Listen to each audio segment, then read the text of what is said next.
वंदना Jha creation में आप सभी का स्वागत है। आज मैं कृष्ण जन्माष्टमी की पूजा का विधि बताना चाहती हूँ। जन्माष्टमी के दिन सुबह सवेरे जल्दी उठकर स्नान करके भगवान कृष्ण के मंदिर में जाएं अथवा अपने घर में भगवान की पूजा करें। तो जहाँ आपको पूजा करना है उस स्थान को अच्छी तरह से साफ सुथरा कर लें। एक चौक या रंगोली बना लें और उसके ऊपर पटा रख दें, पीढ़ा बोलते हैं जिसको, और उसके ऊपर एक स्वच्छ कपड़ा, पीले रंग का कपड़ा बिछाएं तो ज़्यादा अच्छा है। और उसके पश्चात कृष्ण जी को मोर पंख चढ़ाना जरूरी होता है, इसलिए वहाँ पर एक मोर पंख भी रख लें और एक कलश दीप जला लें और सामने गौरी गणेश जो रहता है उसको रख लें। गौरी गणेश आदि आपके पास बनाया है तो ठीक है, नहीं तो फिर 2 सुपारी भी रख सकते हैं। और इस तरह से गौरी गणेश की पूजा की जाती है। तो सबसे पहले गौरी गणेश की पूजा करते हैं और गौरी गणेश की पूजा करने के पश्चात गौरी गणेश की पूजा के लिए सबसे पहले शुद्ध जल से स्नान कराते हैं और उसके पश्चात उसमें कपड़े रखे जाते हैं उनके लिए। यदि आपके पास कपड़ा नहीं रखा है, नया कपड़ा नहीं है, तो आप उसको मौली धागा भी रख सकते हैं। ये इस तरह से गौरी गणेश की स्थापना हो गई और फिर उनको धूप दीप दिखा करके, तिलक वगैरह लगा करके और भोग चढ़ाया जाता है। उसके पश्चात कलश की भी पूजा की जाती है इसी तरह से।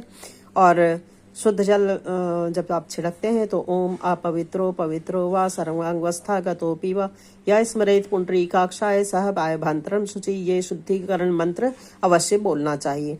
उसके पश्चात आप पूरे विधि विधान से उनकी पूजा करके, पुष्प आदि अर्पित करके, अक्षत आदि अर्पित करके, फिर आप सभी देवी देवताओं का ध्यान करेंगे। सभी देवी देवताओं में आप कुल देवी, इष्ट देवता और आपके गुरु देवता, ग्राम देवता, स्थान देवता, चौराहा देवता, इन सब की विशेष रूप से ध्यान करेंगे। और लक्ष्मी, गणेश, बाकी जो जितने पंचदेव हैं उन सब की पूजा, उन सब का ध्यान करेंगे और उनको शुद्ध जल स्नान कराएंगे। उसके पश्चात धूप दीप अक्षत आदि से, पुष्प आदि से उनकी भी पूजा करेंगे, उनका ध्यान करेंगे। उसके पश्चात आप कृष्ण की स्थापना करेंगे।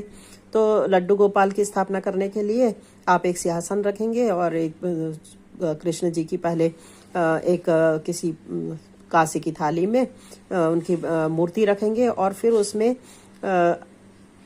आप दूध से, दही से, शक्कर से, शहद से और मधु से उनको लगातार स्नान कराएंगे। ये करने के बाद शुद्ध जल से स्नान करवाएंगे और उसके पश्चात आप पंचामृत, दूध, दही, शक्कर, मधु और घी, घृत, इसको मिला करके एक पंचामृत बनाया जाता है, जिसमें आप ड्राई फ्रूट्स भी डाल सकते हैं, जैसे बादाम, काजू, जो भी आपके पास है वो डाल सकते हैं और फिर उससे स्नान कराएंगे। उसके पश्चात फिर शुद्ध जल से स्नान कराएंगे और उसके पश्चात फिर उनको स्वच्छ कपड़े से पोंछ करके और उनको नए कपड़े पहनाएंगे।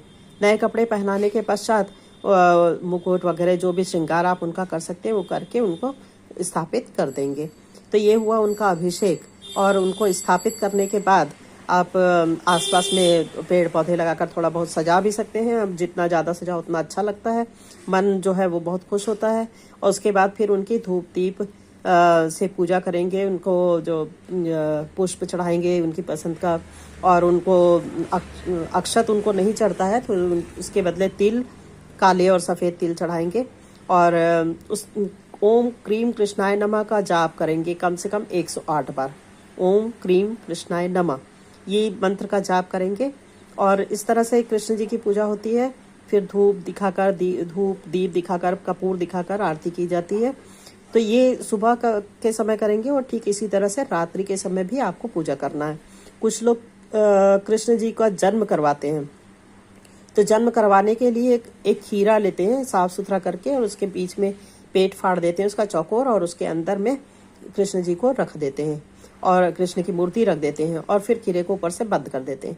जैसे ही रात्रि के 12 बजते हैं उसको खोला जाता है खीरे को, और खूब घंटी वंटी बजा करके उनका जन्म लिवाया जाता है।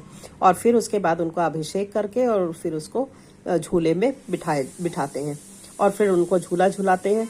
तो जो अभिषेक मैंने सुबह बताई वैसा ही अभिषेक उनका फिर से करना है और अच्छे नए कपड़े पहना करके और जन्म की खुशी मनाना है।